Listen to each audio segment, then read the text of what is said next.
Love your enemies and pray for those who persecute you. Matthew 5:44. Some prayers change everything. This is the story of one that did. By the end of this story, you'll understand why the hardest prayer I ever prayed was for the man who broke my heart. If someone came to mind when you read that title, this story is for you. Comment praying if you need the strength to forgive someone who hurt you. Honor your father and mother. Exodus 20:12.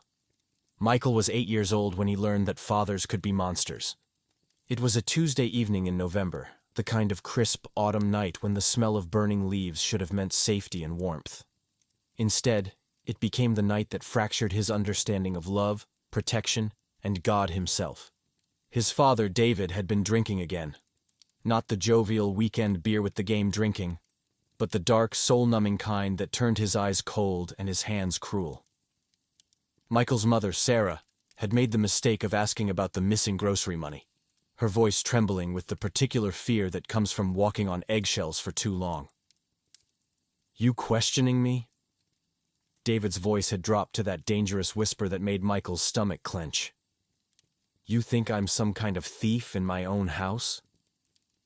What happened next would replay in Michael's mind for the next 30 years like a broken record that refused to stop spinning.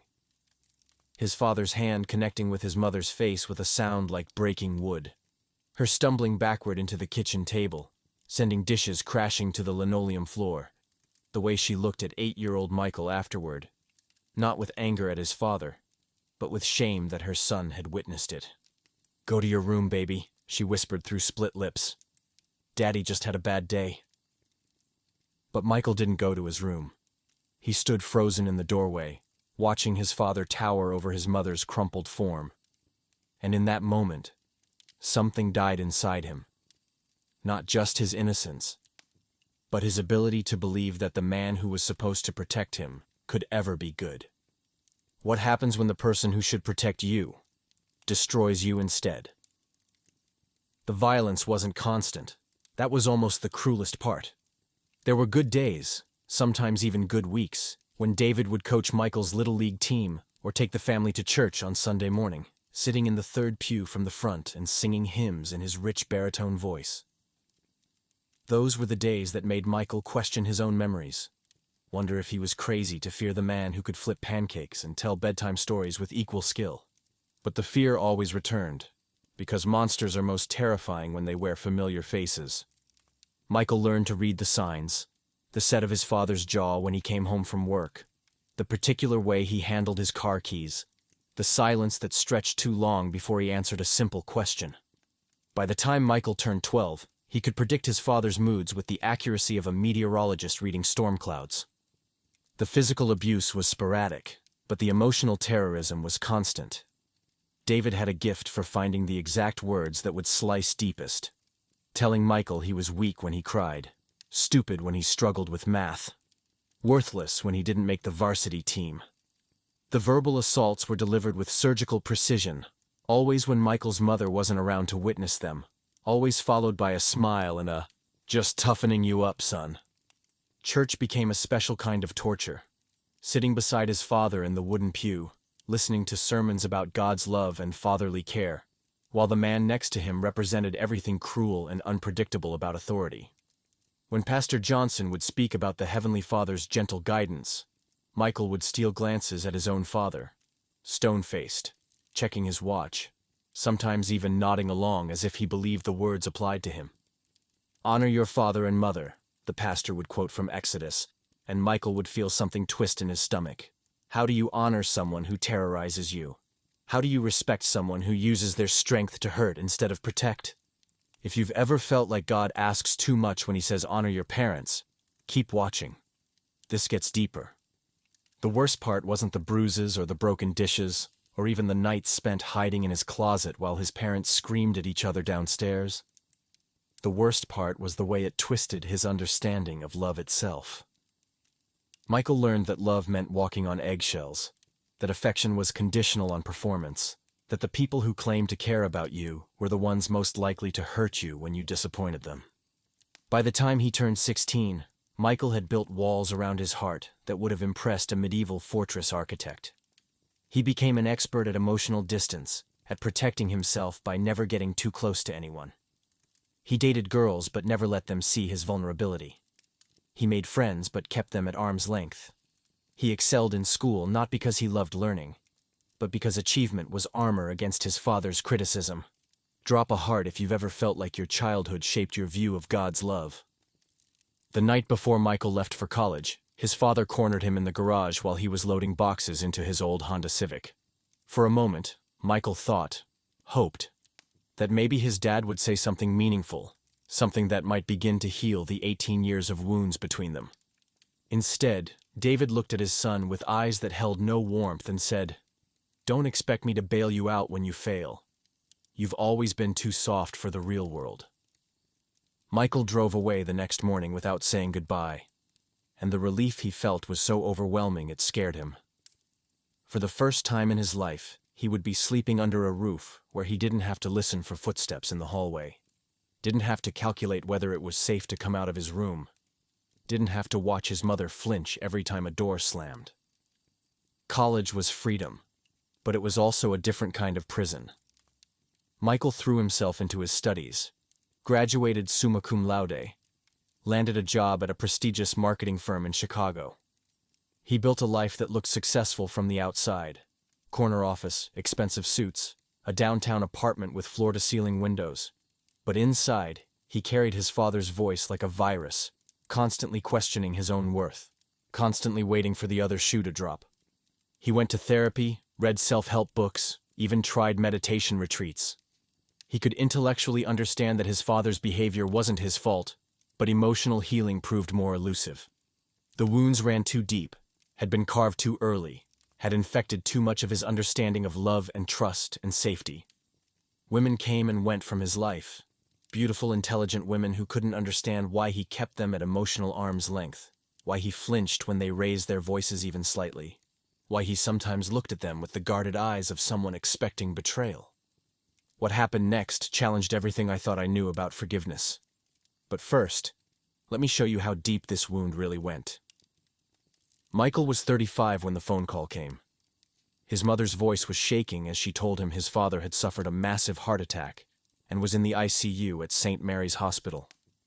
The doctors weren't sure if he would make it through the night. Michael hung up the phone and stared at his reflection in his apartment window, feeling absolutely nothing. No grief, no fear, no sadness, just a vast, echoing emptiness where his emotions should have been.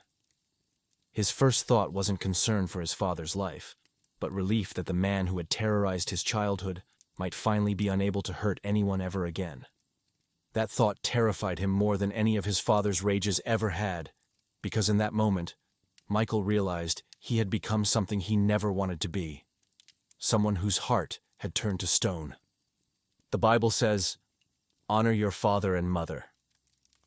But what happens when honoring them feels impossible?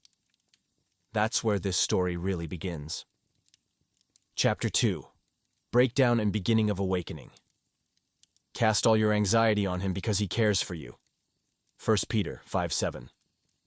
Michael didn't go to the hospital that night, or the next day, or the day after that. He told himself he was busy with work, that someone needed to be practical and handle things from Chicago, that his presence wouldn't make any difference anyway. But the truth was simpler and more shameful. He was afraid that seeing his father vulnerable and broken would either soften his heart in ways he couldn't afford, or reveal that his capacity for love had died somewhere in that house of walking on eggshells. I'm about to share something I've never told anyone. If you've ever felt spiritually numb, you'll understand why this moment changed everything. His father survived the heart attack. Recovery would be long and uncertain, his mother told him during their daily phone calls, her voice carrying the exhaustion of someone who had spent 37 years managing the emotional weather patterns of a difficult man. Michael listened to the updates with the detached interest of someone following a news story about strangers. But the expected relief never came. Instead, Michael found himself sinking into a depression so thick and suffocating it felt like trying to breathe underwater. He started calling in sick to work, spending days in his apartment with the curtains drawn, ordering food delivery and letting dishes pile up in the sink. Sleep became either impossible or the only thing he could do, 12, 14, 16 hours at a time, fleeing into unconsciousness to escape the weight of his own thoughts. The numbness was the worst part. Michael had spent years in therapy learning to feel his emotions instead of suppressing them. But now, it was as if someone had injected Novocaine directly into his soul. He couldn't cry, couldn't rage, couldn't even feel properly sad. He was a walking emotional void, going through the motions of living without any of the actual living happening inside.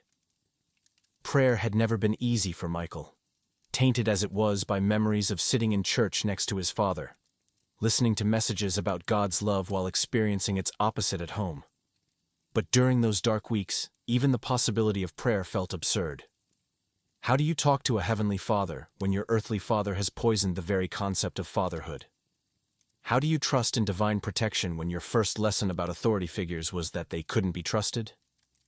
It was his neighbor, Mrs. Chen, who finally broke through the fog. Michael had been avoiding everyone, friends, co-workers, even his mother's increasingly worried phone calls. But Mrs. Chen was 82 years old and had the persistence of someone who had lived through enough darkness to recognize it in others. She knocked on his door every morning at 9:30, bringing coffee and what she called friendship tacks, usually homemade cookies or soup, sometimes just a flower from her garden. "I don't need anything," Michael would tell her through the barely opened door.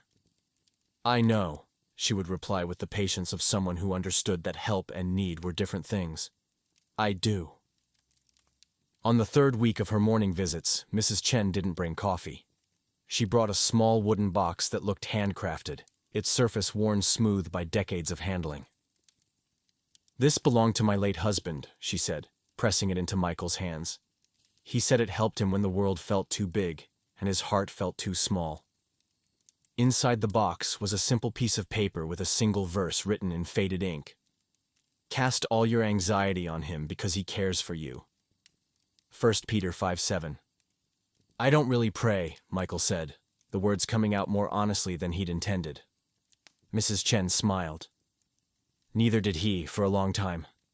But he learned that talking to God isn't about having the right words, it's about having the wrong feelings and bringing them anyway. Pause the video right here if you need a moment. Some of you are feeling this deeper than you expected. That's okay. God sees you.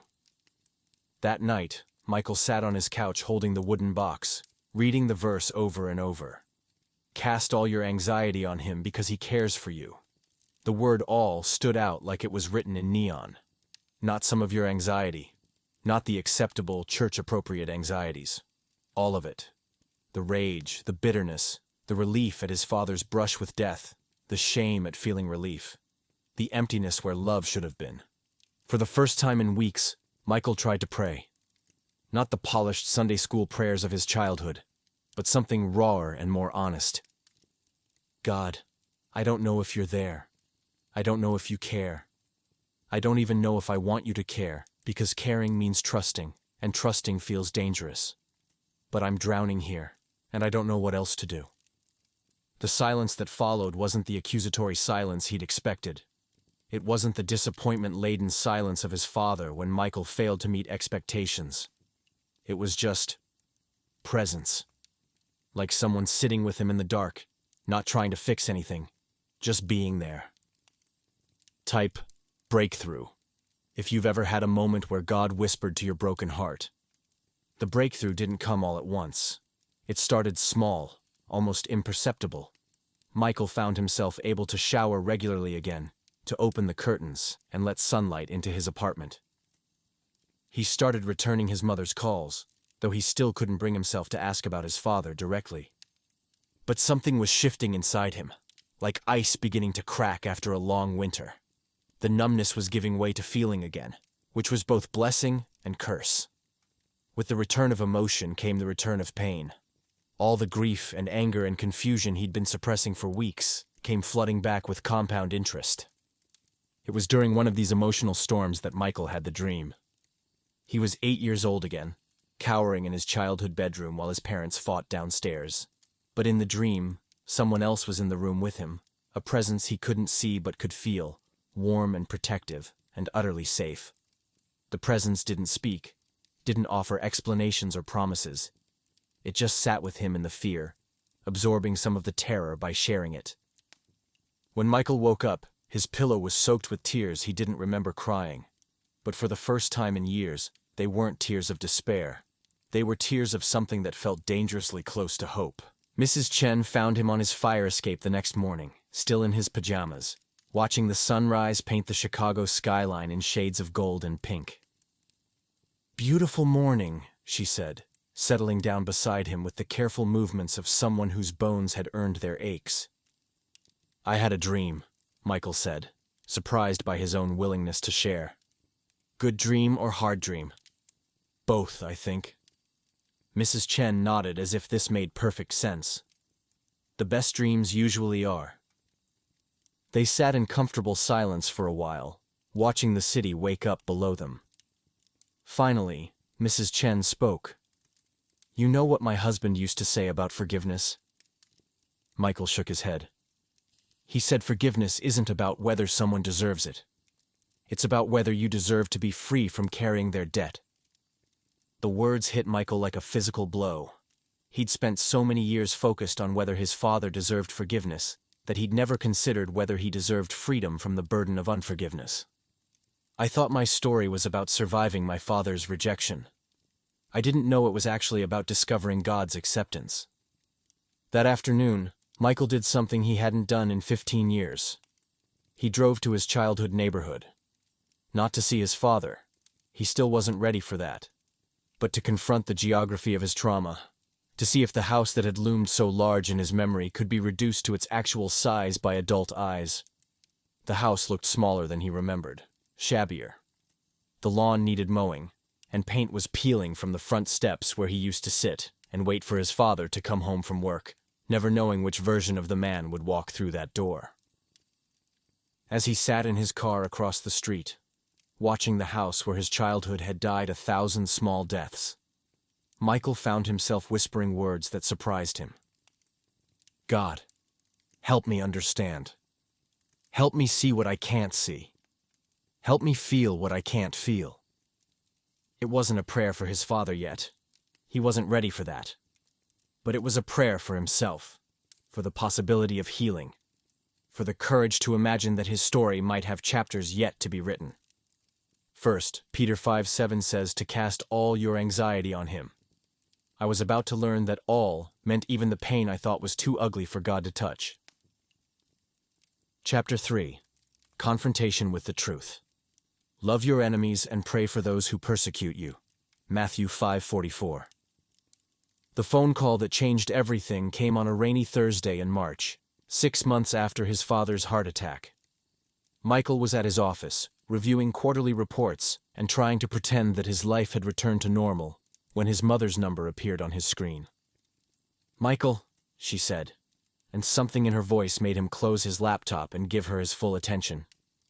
"I need to tell you something about your father, something I should have told you years ago. What I'm about to tell you sounds impossible. I couldn't believe it either. But sometimes God asks us to do the very thing that seems most unfair." His mother's voice was steady but fragile, like someone walking across ice that might crack at any moment. "Your father has been going to therapy since the heart attack. Not just physical therapy, counseling. And some things have come out, about his childhood, about why he became the man he was." Michael felt his chest tighten. Part of him wanted to hang up, to preserve the clean narrative he'd built where his father was simply evil, and he was simply the victim. Complexity felt dangerous, like it might require something from him he wasn't prepared to give. "I'm not asking you to excuse what he did," his mother continued. "Nothing excuses what he did to us. But I thought you deserved to know." The story she told painted a picture Michael had never imagined. His father, David, had grown up in a house where love was earned through perfection, and mistakes were punished with fists and belts and words designed to destroy. David's own father had been a war veteran with untreated PTSD, who saw softness as weakness and kindness as a luxury his family couldn't afford. "Your father learned that the only way to avoid being hurt was to hurt first," his mother said. "It doesn't make it right, Michael. but it explains some things. After the call ended, Michael sat in his office staring out at the Chicago skyline, feeling like he was looking at a puzzle where someone had just revealed that half the pieces belonged to a different picture. The man who had terrorized his childhood had himself been terrorized. The father who had shown him no mercy had been shown none himself. This is the moment everything changed. If you've been waiting for the breakthrough, here it comes.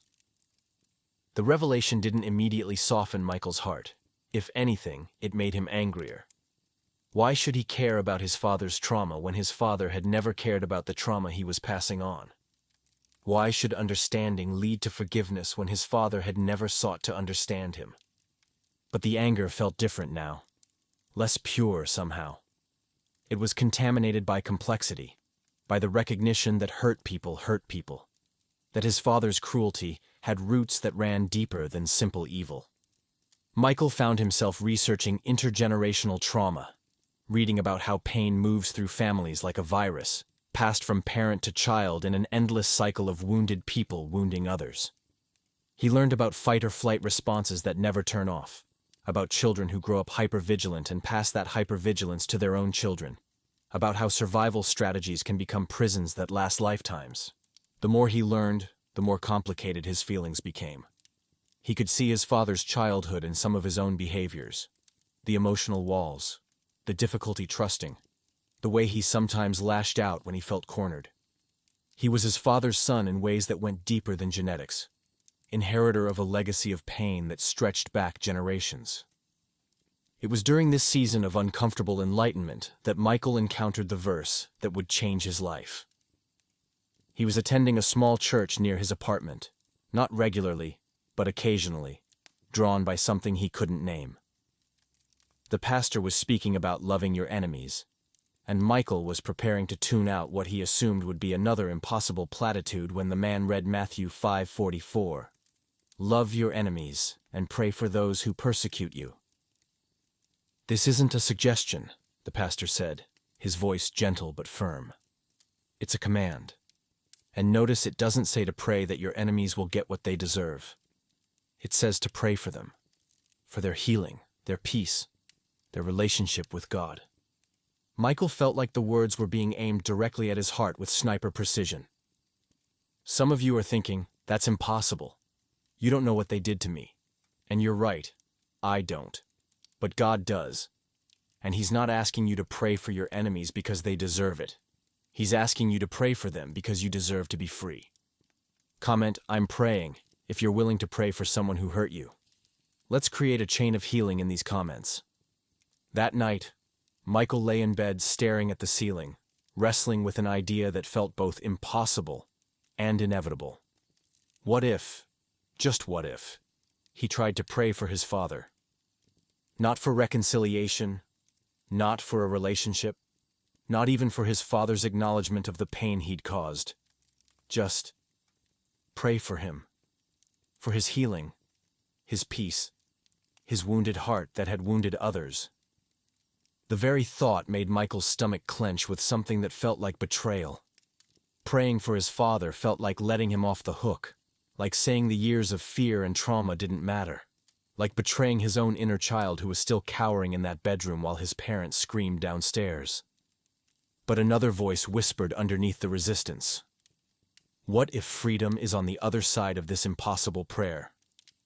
3 days later, on a Sunday night when rain was drumming against his apartment windows, Michael found himself kneeling beside his bed for the first time since childhood.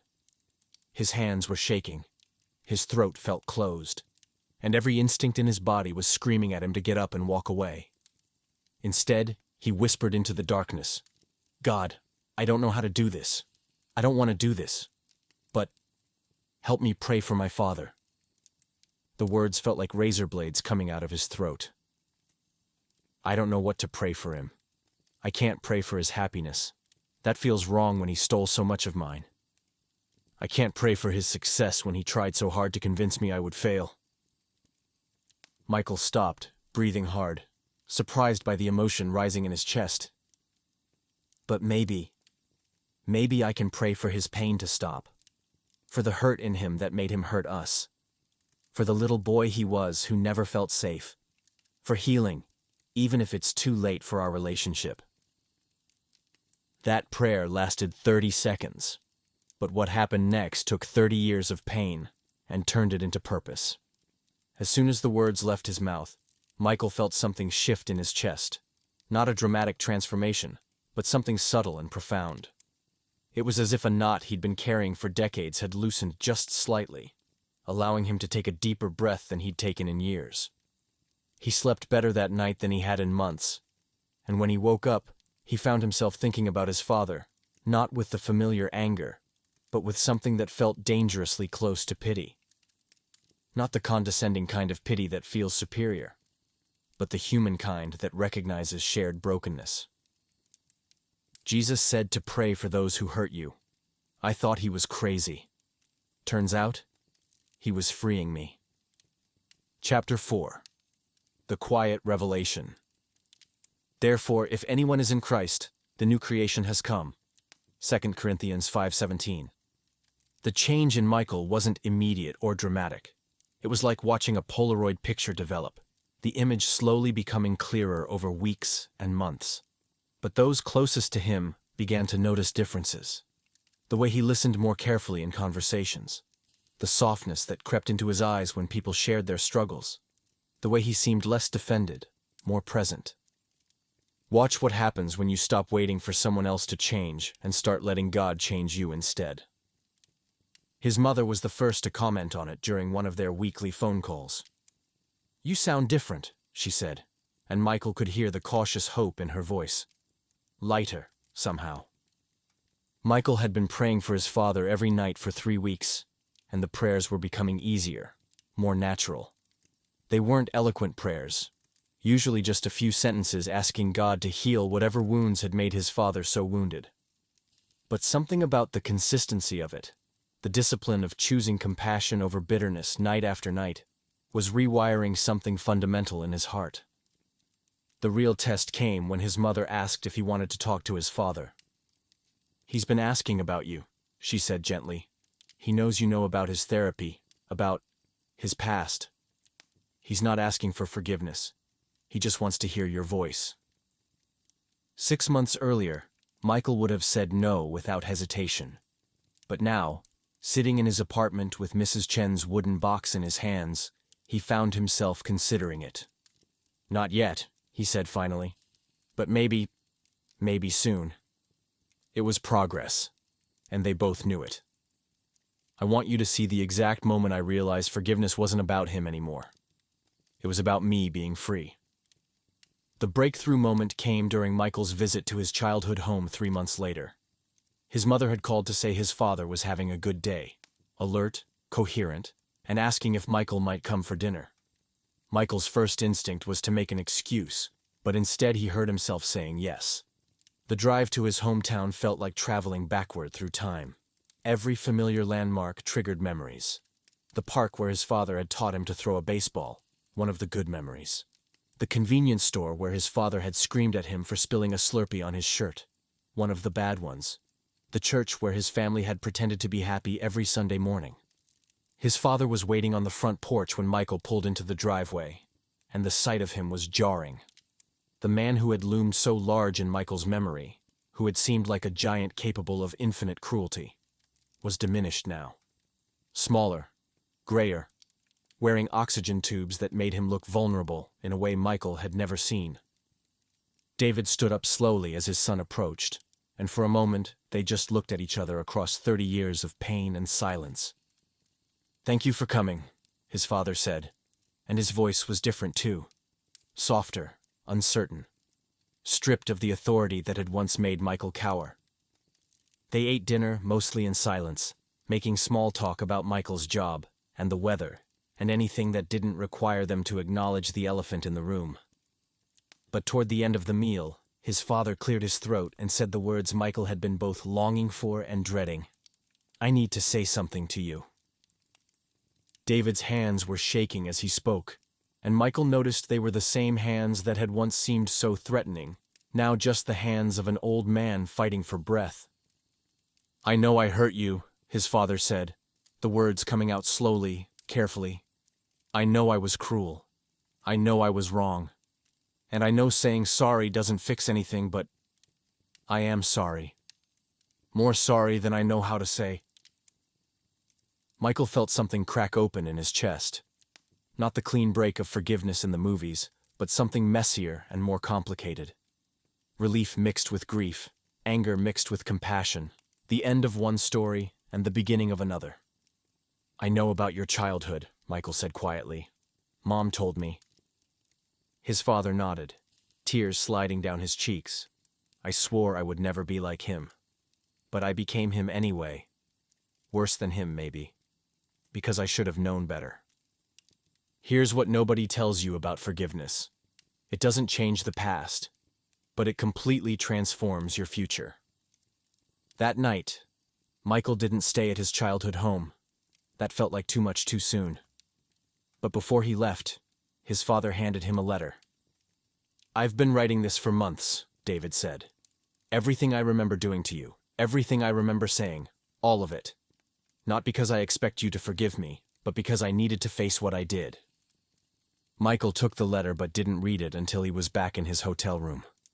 When he did, it broke his heart in a completely different way than his father's cruelty ever had. It was 7 pages of meticulous, heartbroken accountability. Every harsh word, every unfair punishment, every moment when his father had chosen fear over love, control over connection.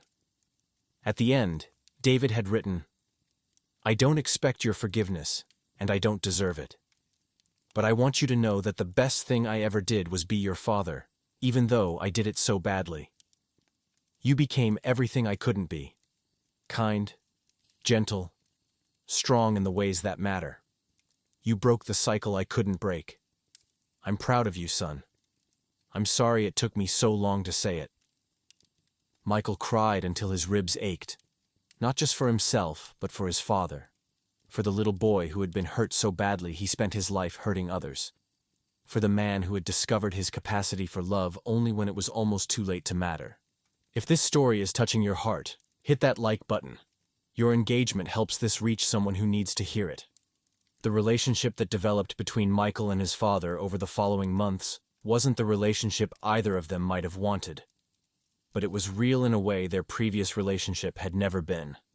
They talked on the phone once a week, carefully at first, then with growing ease.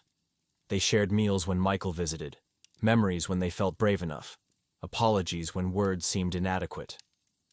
David died 18 months later, peacefully in his sleep, and Michael was holding his hand when it happened. The last words his father spoke were, "Thank you for not giving up on me." At the funeral, Michael stood at the pulpit and told the truth, both truths. The truth about his father's cruelty and the truth about his father's brokenness. The truth about the pain he had caused and the pain he had carried. The truth about forgiveness not being easy or simple or complete, but being possible even when it seemed impossible. My father taught me that hurt people, Michael said to the congregation of mostly elderly church members who remembered David as the man who coached Little League and helped neighbors move furniture. But he also taught me that healing people can heal people, that broken people can become whole people, that it's never too late to choose love over fear, even when fear has been your companion for most of your life. 2 Corinthians 5:17 became my life verse. If anyone is in Christ, the new creation has come. I was living proof. Chapter 5, Divine Closure. And we know that in all things God works for the good of those who love him. Romans 8:28. 5 years after his father's death, Michael stood in front of a room full of men who looked like he had felt for most of his life. Angry, wounded, convinced that their pain disqualified them from grace.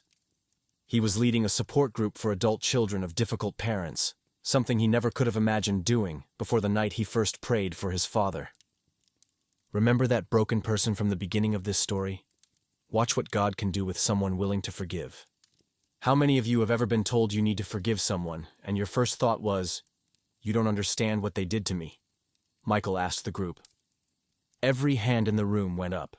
I get it, Michael said. I spent 30 years believing that forgiving my father would be a betrayal of myself, that it would minimize the pain he caused, that it would let him off the hook for what he did. I thought forgiveness was about him deserving it. A young man in the back row, maybe 25, with the defensive posture Michael recognized from his own reflection, raised his hand. "So, what changed your mind?" Michael smiled, thinking about Mrs. Chen's wooden box, which now sat on his desk at home next to a photo of his father holding him as a baby, both of them smiling. "I learned that forgiveness isn't about whether someone deserves it. It's about whether you deserve to be free from the prison of carrying their debt." He shared his story with them, not all of it, not the details that weren't his to share, but the essence of it. The night he first prayed for his father through gritted teeth. The way that prayer had changed him from the inside out. The reconciliation that had been possible and the healing that had been inevitable. "I'm not saying you have to have a relationship with the person who hurt you," Michael clarified. "Some people are too dangerous, too toxic, too unchanged for that to be wise. Forgiveness doesn't mean reconciliation, but it does mean freedom." This story doesn't end with me. Every time someone chooses forgiveness over bitterness, the ripple continues. After the meeting, the young man from the back row approached him. "My dad left when I was 8, he said. "I haven't seen him in 15 years. I don't even know where he is." "You don't have to find him to forgive him," Michael said gently. "Forgiveness happens in your heart first. Everything else is extra." The young man nodded, tears in his eyes. "Will you teach me how to pray for him? I don't know where to start." Michael thought about his father's letter, now framed on his wall next to his college degree, and a photo from his wedding the year before. The wedding his father hadn't lived to see but would have been proud to attend. "Start with the hardest thing," Michael said. "Pray for his peace. Pray for his healing. Pray for whatever little boy inside him never felt safe or loved. And then pray for your own heart to be free from the weight of his choices." That night, Michael drove to the cemetery where his father was buried. It was something he did every few months, not out of obligation, but out of a peace that had replaced the old anger. He brought fresh flowers, daisies, because they reminded him of his mother's garden and new beginnings. Kneeling beside the headstone, Michael whispered the same prayer he'd been praying for 5 years. "God, thank you for healing both of us. Thank you for showing me that broken doesn't mean worthless, that wounded doesn't mean irredeemable." The evening was quiet except for the sound of wind through the oak trees. Michael smiled, remembering something his father had said during one of their last conversations. "You know what I learned in therapy? Forgiveness isn't about forgetting, it's about remembering without the poison." Standing up, Michael placed his hand on the cool granite. "I love you, Dad. I forgive you. And I'm grateful for the man your brokenness taught me to become." As he walked back to his car, Michael's phone buzzed with a text from the young man at the support group. "I did it. I prayed for my father tonight. It hurt, but I think I felt something shift. Thank you for showing me it was possible." Michael smiled and typed back, "That's how it starts. One prayer at a time, one choice at a time. God can heal anything, even the deepest wounds." Romans 8:28 says, "God works all things for good." Even my father's failures became part of my freedom story. 10 years later, Michael stood before a congregation of 200 people, sharing his testimony at a church in his hometown, the same church where he'd sat as a child, confused by sermons about God's love while experiencing its opposite at home. "I want to read you something my father wrote to me before he died," Michael said, holding up the framed letter that had become one of his most treasured possessions. He said, "You broke the cycle I couldn't break. But here's what I've learned. I didn't break it alone. God broke it through me, through forgiveness, through the impossible prayer that changed everything." In the third row sat Mrs. Chen, now 92, and still bringing coffee to neighbors who needed it. Beside her was Michael's wife, Sarah, a woman who had taught him that love could be safe, that trust could be rebuilt, that healing hearts could learn to love again. In the back sat dozens of people from his support groups over the years, men and women who had learned to pray for parents who abandoned them, siblings who betrayed them, spouses who left them. Each one a living testament to the power of choosing forgiveness over bitterness. "The verse that saved my life," Michael continued, "was Matthew 5:44. Love your enemies and pray for those who persecute you. I thought it was an impossible command. I didn't realize it was a liberation strategy. After the service, a teenage girl approached him with tears in her eyes. My dad drinks, she whispered. He's mean when he drinks. I don't know if I can pray for him. Michael knelt down to her level, remembering his 8-year-old self hiding in the closet. You don't have to start with love, he said gently. Start with just asking God to help him not hurt anymore. Sometimes that's all we can manage, and it's enough. The girl nodded, and Michael saw something shift in her eyes, the first crack in the wall of bitterness before it could fully form. That evening, Michael drove past his childhood home, now occupied by a young family with bicycles in the driveway and chalk drawings on the sidewalk. Through the window, he could see a father reading bedtime stories to his children, and the sight filled him with a joy he couldn't have imagined as a child. He thought about the legacy of pain that had traveled through his family line. His grandfather's war trauma, his father's childhood abuse, his own years of wounded rage. And then he thought about the new legacy being written. Love instead of fear, healing instead of hurting, grace instead of judgment. His phone rang as he pulled into his own driveway, where his pregnant wife was waiting with dinner, and the kind of smile that still amazed him with its unconditional warmth. It's Mom, he said, answering the call. I just wanted to thank you. His mother's voice was thick with emotion. For what you said today. For choosing forgiveness when I couldn't. For breaking the cycle. We broke it together, Michael said, watching Sarah wave at him from their front porch. All of us who chose healing over hate. That night, as he prayed over his unborn child, Michael included the same prayer he'd been praying for a decade. God, help me be the father I needed. Help me love without condition, protect without controlling, guide without damaging, and if I fail, when I fail, help my child choose forgiveness over bitterness. The prayer had become a promise, a commitment to let grace have the final word in his family's story. Outside his window, the stars shone bright in the clear night sky, and Michael smiled, thinking about the mysterious ways God weaves redemption through the most broken places. His father's failures had become the foundation for his freedom. His deepest wound had become his greatest ministry. His impossible prayer had become his life's purpose. The ripples of forgiveness he'd learned never stopped spreading. From one prayer to one heart to one family to one generation at a time, grace transforms everything it touches. Thank you, he whispered into the darkness, for not wasting any of it, for making all things new. And in the quiet of his home, surrounded by love he'd once thought impossible, Michael felt the presence of the God who had waited patiently for a wounded son, to discover that some prayers really do change everything, starting with the one who prays them. Ooh.